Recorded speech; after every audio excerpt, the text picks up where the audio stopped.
আল্লাহ রহম করেন। আমাদের সবার একটা ভুল আছে, এই ভুলটা সংশোধন করা জরুরি।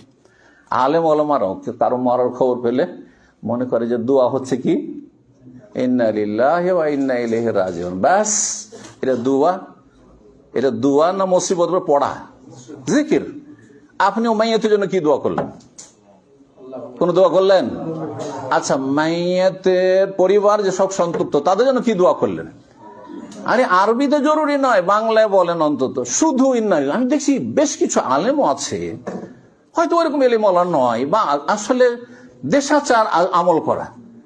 কারো খবর পেল একটা গ্রুপে ইন্না লিল্লাহি ওয়া ইন্না ইলাইহি রাজিউন, আমরা সবার আল্লাহ আর আল্লাহর কাছে ফিরে যেতে হবে। ভালোই কথা, এটা ইমানের কথা, আকীদার কথা।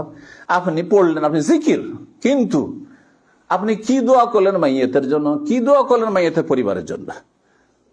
কথা বোঝা গেছে না? তাহলে ওখানে আপনার বলা উচিত ছিল আল্লাহ মাইয়াতের উপর রহম করুন, তাই না?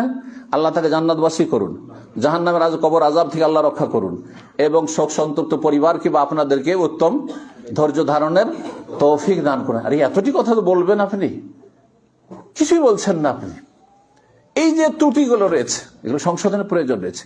শুধু ইন্না লিল্লাহ পড়া দোয়া নয়, কথা বুঝতে পারছেন না? ওর সাথে দোয়া করতে হবে মাইয়াতের জন্য, মাইয়াতের পরিবারের জন্য।